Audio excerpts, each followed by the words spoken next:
C'est vrai qu'il y a des buts dans cette Coupe du Monde. Hein. Oui. Messi en a marqué 3, l'équipe de France. Alors, Cristiano Ronaldo, les amis, il est possible. Il ne faut pas faire parfois la dernière plaidoirie de trop, la dernière émission de télévision de trop, le dernier match de trop. Mais alors, il y a un message. non, mais personne ne sait quand tu dois t'arrêter. Je vous inviterai à la prudence. Il est capable, Cristiano Ronaldo, le match prochain, de... Ah, vous savez, D'abord, moi, j'ai pas envie de critiquer Cristiano Ronaldo. Non plus. Donc voilà. Mais il a 41 ans et si vous avez vu le match hier... Il est en difficulté. C'est un piquet. Il bouge plus. Donc, vous n'avez pas envie de l'insulter. Oui, non, vous avez raison. Donc je retire. Mais c'est terrible parce que quand il a été tellement haut et... Mais ça, c'est une question pour tout à chacun. Chacun se pose ces questions. Je vois, par exemple, dans votre métier d'avocat, j'ai l'impression qu'on ne se retire que pour mourir. Il y avait un dicton, c'est « je meurs à la barre ». Oui. Je meurs à la barre, mais c'est vrai que parfois... vous savez, je me souviendrai toujours c'était Badinter qui l'avait dit. Mauro Giafferi était un avocat corse, un très grand avocat corse. D'accord, mais qui a été député, etc. C'est lui qui a défendu Landru, etc. C'était un personnage, oui. D'accord, vraiment. Et en plus, et avec un sens de l'éloquence très, très fort. Bon, j'ai pas le temps, sinon je pourrais vous raconter une histoire de plaidoirie de Mauro Giafferi. Mais bref, et Badinter était venu le voir plaider. Et c'était la fin de sa carrière. Et Badinter, très justement, avait dit...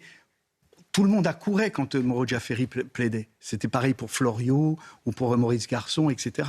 Et quand il était sorti, il a dit il avait vraisemblablement de l'éloquence, mais son éloquence était passée, puisque ce n'était plus aujourd'hui le même mode de communication.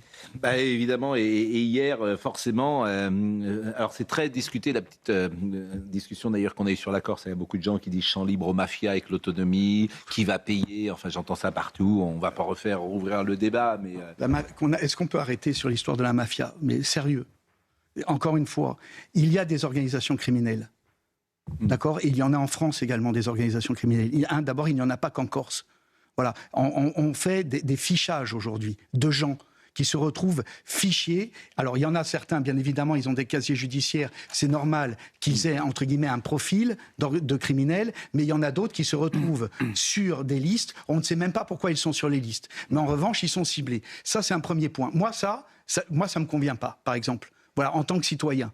Et je suis pas, quand je suis sur le plateau, je suis pas en train de vous dire le bini oui-oui de la bande, hein, loin de là. Mais en revanche, ce que je veux dire, arrêtons avec la mafia. Pourquoi ? L'autonomie, elle va créer plus de mafia, déjà, ou plus d'organisations criminelles qu'il n'y en ait, ou qu'il y en a, pardon, et ça va changer quelque chose. Qu'est-ce qui va changer ?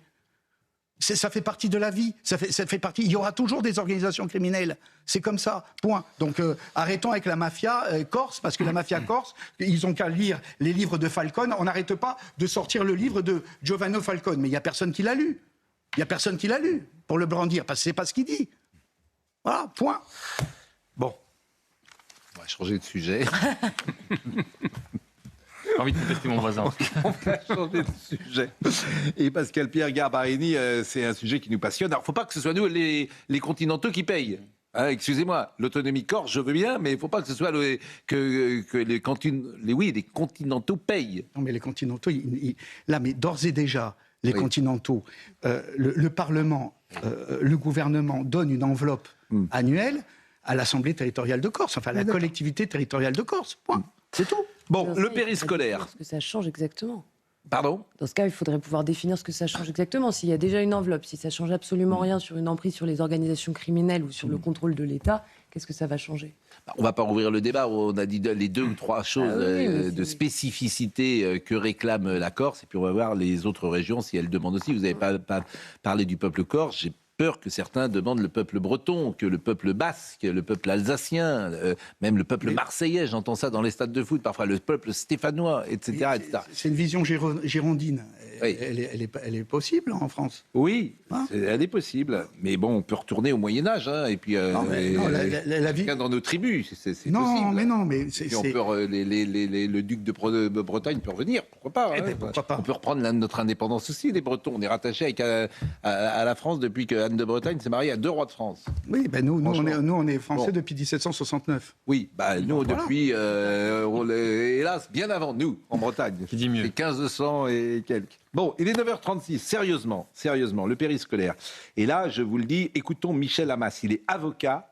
Ce qu'il a dit hier devrait tous nous mettre dans un état de colère, de sidération et de vouloir changer les choses. Ce qu'il a dit sur le plateau de Laurence Ferrari. Michel Hammas, avocat. La lutte contre la pédophilie n'existe pas dans notre pays. C'est terrible, c'est très important ce que vous dites. C'est un fait. Mhm. C'est un fait. Par exemple, là, c'est compliqué d'attraper les gens qui les agressions sur le milieu, dans la famille et dans le milieu scolaire. Mais il y en a qu'on peut attraper, ceux qui payent pour avoir des relations sexuelles. On peut les attraper. Pourquoi ? On a leurs adresses IP, vous dites, hein, c'est pour les pas ordinateurs.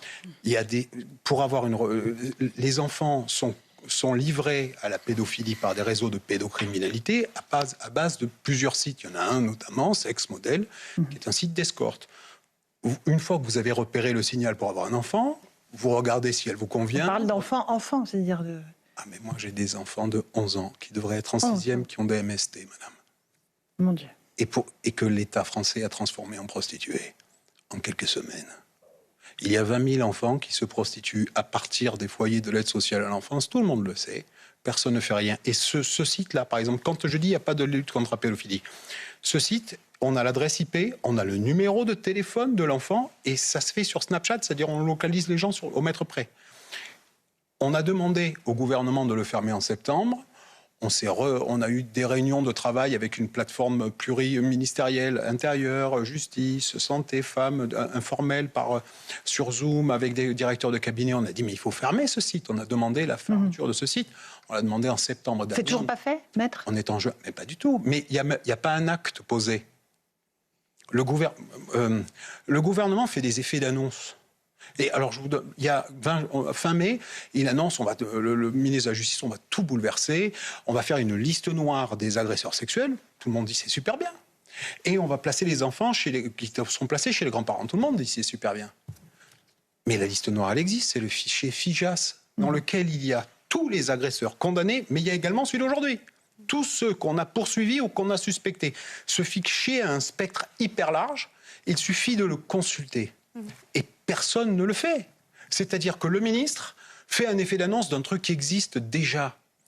Quand on sait aussi peu de choses sur une matière, c'est peut-être bien si on se tait. Bon, il y a beaucoup de choses, Thomas Bonnet, à retenir de ce qu'il a dit. Moi, je retiens principalement une chose. Il y a 20 000 enfants mineurs qui se prostituent aujourd'hui en France. Et ce site, j'apprends qu'il y a un site dont je n'ai même pas retenu le nom d'ailleurs exactement. Je ne sais pas, c'est le... Sex Model. Sex model, oui. C'est ce qu'il a dit en tout cas. Et ce site, donc, propose des mineurs en escorte. Moi, j'avais jamais entendu parler de ça avant, je vous dis. Donc, je suis très étonné aussi C'est par ce que effrayant. dit cet avocat. Et c'est fou. Alors après, moi, j'avais entendu en revanche des choses sur l'aide sociale à l'enfance qui sont bouleversantes. C'est-à-dire que l'état aujourd'hui de l'aide sociale à l'enfance, ça devrait être un sujet majeur.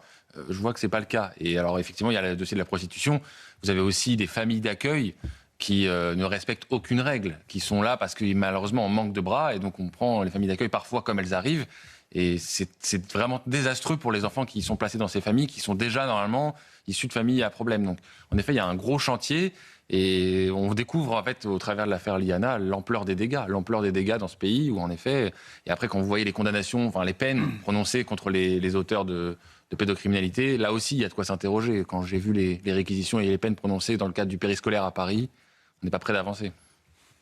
À Paris, Pascal Pierre Garbari. à Paris, il existe la BPM, c'est-à-dire la Brigade de protection des mineurs. Oui. D'accord ? La Brigade de protection des mineurs, c'est 2000 dossiers par an. 2000. Le service, comment voulez-vous qu'il gère 2000 dossiers par an ? C'est impossible. Donc, ils en traitent 40 à 50%. Donc, il y a 1000 dossiers qui passent au travers. En fait, Tous les ans. Mais vous étiez, pardonnez-moi, vous étiez au courant de ce qui de ce qu'il dit et de la manière dont il le dit?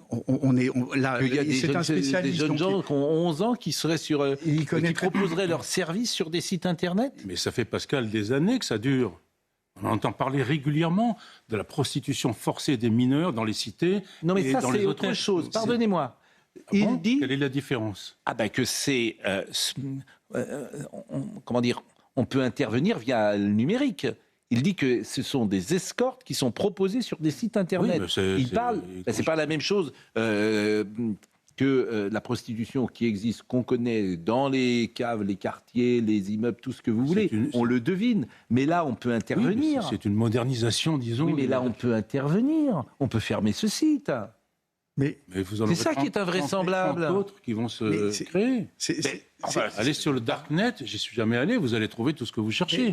mais c'est pour Moi, ça. Pardonnez-moi. je Mais trouve ça incroyable. c'est pour ça que lorsque on s'est élevé dans l'affaire Liana en disant qu'il y avait, également un manque de moyens. Mais on le voit à chaque dossier. On le voit à chaque dossier. On ne peut pas résoudre les difficultés qui existent aujourd'hui sur l'enfance et ailleurs, sur la criminalité, etc., sans moyens matériels et Alors, humains écoutez supplémentaires. le deuxième passage de Michel Hamas, et je rappelle qu'il était hier avec Laurence. Cette fois, il va prendre des exemples concrets et des procédures de viol. Plein de trucs dont personne ne parle. On parle des agressions sexuelles sur les enfants, c'est pas bien. On est d'accord. 40% des actes sexuels sur les enfants, c'est des enfants. 40% de l'agression sexuelle, c'est des mineurs sur les mineurs. Donc on dit, c'est bien, c'est les mineurs, on peut travailler. La plupart, c'est à l'ASE. Quasi 100% de ça, c'est à l'ASE. Qu'est-ce qui se passe? Moi, des procédures pour viol, des parents qui me disent mon enfant a été violé aujourd'hui, j'en ai 1 à 2 par semaine, voire 3.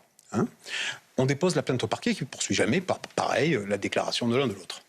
Ce qui fait que l'enfant qui est agressé, il ne va pas avoir de suivi médical, thérapie essentiellement.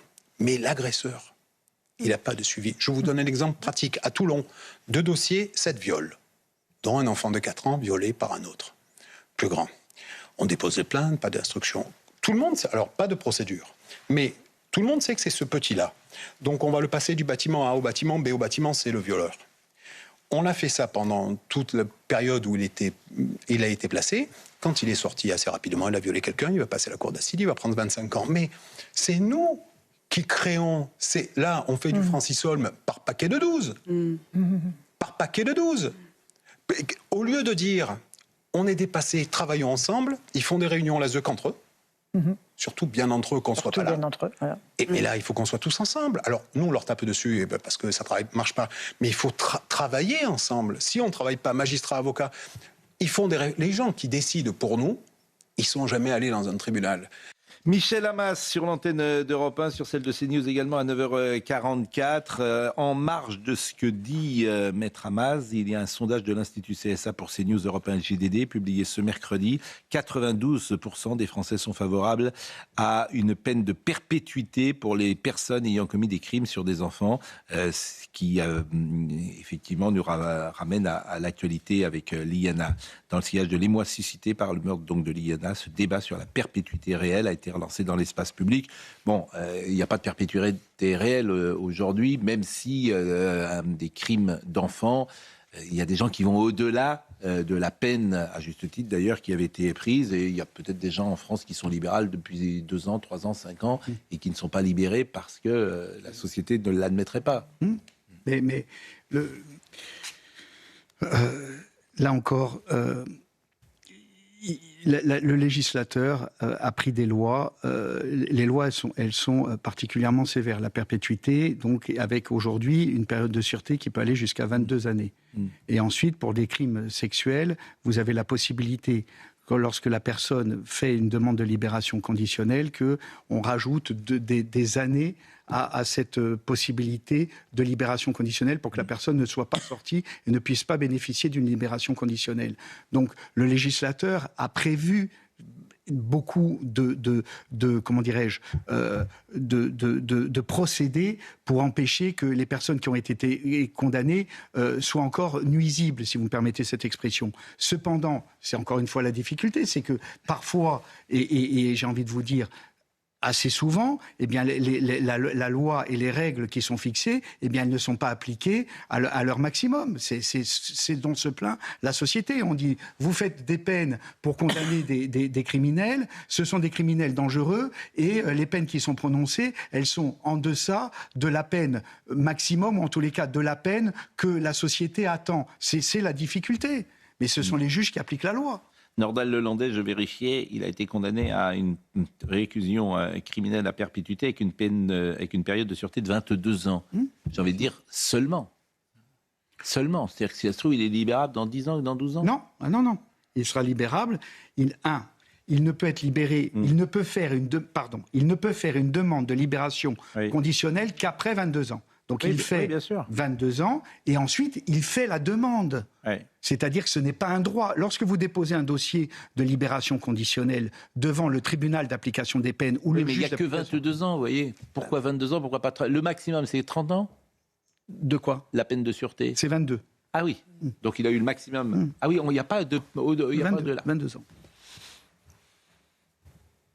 Alors ça se traduit en disant au bout de 22 ans, il y a beaucoup de gens qui le traduisent comme ça. Au bout de 22 ans, il va pouvoir sortir. C'est pas vrai. Ce n'est pas vrai. Il faut espérer. Non, mais ce n'est pas vrai. Voilà, il y a 22 ans, vous déposez une demande de libération conditionnelle. Et pourquoi 22 ans? Pourquoi pas 30 ans alors? C'est les législateurs. Il faut demander à nos députés, c'est eux qui ont voté la loi. C'est vrai que les magistrats, ils ne peuvent pas dire on vous met une peine de sûreté de 30 ans. Ça n'existe pas. Les crimes d'enfants. Après, ça pourrait s'additionner, c'est ça aussi. Les crimes d'enfants, et personne n'a oublié le drame de la petite Maëlys, et évidemment le drame de ses parents qui, eux, c'est souvent une expression qui est dite, mais ils ont pris perpétuité. Les pénitenciers américains, j'en ai visité quelques-uns, sont en permanence, vous trouvez des vieillards comme moi, c'est-à-dire des gens qui ont plus de 80 ans et qui sont en tôle encore et qui iront jusqu'au bout et qui mourront au quartier.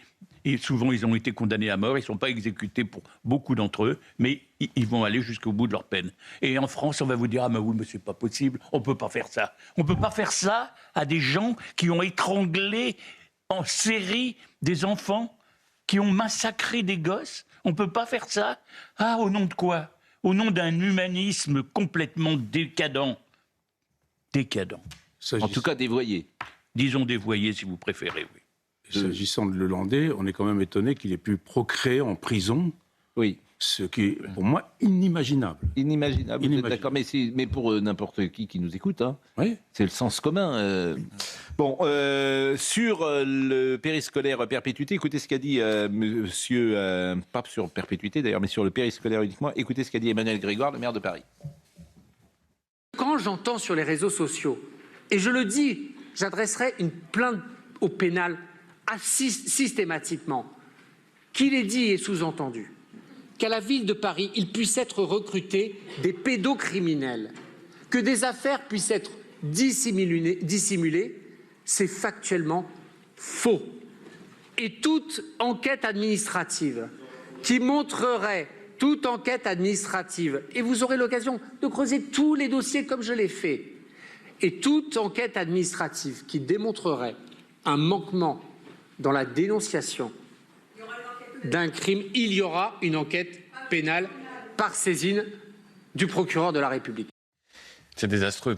C'est désastreux parce que moi, j'avais eu l'impression qu'Emmanuel Grégoire avait pris la mesure de l'ampleur du scandale pendant la campagne des municipales. Lui-même avait parlé d'omerta. Donc lui-même reconnaissait qu'il y avait eu dissimulation sans doute de certaines affaires. Aujourd'hui, j'ai l'impression qu'il replonge dans les vieux travers de la gauche parisienne qui dit il n'y a rien à voir, circuler, il n'y a rien à voir, on y est pour rien. Moi, ce que j'attends d'Emmanuel Grégoire, c'est qu'il nous rende des comptes. Il a été en charge des ressources humaines à la mairie de Paris. Et la justice, il y aura une commission d'enquête. Moi, j'aurais aimé que la justice écoute Anne Hidalgo. Et le fait d'être menaçant comme il l'est dans cette prise de parole, c'est à mon avis désastreux et contre-productif. Pour un intérêt personnel, là, Emmanuel Grégoire, il a un début de mandat qui est extrêmement compliqué, qui est très, le mot ne va pas, mais qui est très pollué par ce scandale sur le périscolaire. Et la moindre des choses serait de reconnaître qu'il a des années derrière lui de mandat avec Anne Hidalgo, et donc que ça n'est pas possible de faire comme si personne n'avait été au courant et comme s'il n'avait aucune responsabilité dans cette affaire. Pascal Pierre Garbarini. Si on souhaite arrêter cette situation et cette polémique que crée M. Grégoire, le parquet, qui est saisi de l'affaire du périscolaire, n'a qu'à les convoquer Madame Hidalgo et Monsieur Grégoire et leur demander des explications. Puisque, pardonnez-moi, c'est une enquête qui, apparemment, n'a pas commencé il y a 2 mois. Mais je suis On n'arrête pas de nous dire qu'elle a commencé avant les élections municipales. Je suis très étonné que le parquet n'entende pas, que Anne Hidalgo ne soit pas entendue. Je trouve ça invraisemblable. Et ce que je trouve, moi, également invraisemblable... Elle est de gauche, n'oubliez pas qu'elle est de gauche. Mais elle devra répondre sous serment pendant la commission d'enquête. Oui, mais c'est pas, on s'en fiche de la commission d'enquête, parce que les commissions d'enquête, c'est pas la même chose. C'est pas aussi, comment dire, contraignant. On va le dire comme ça.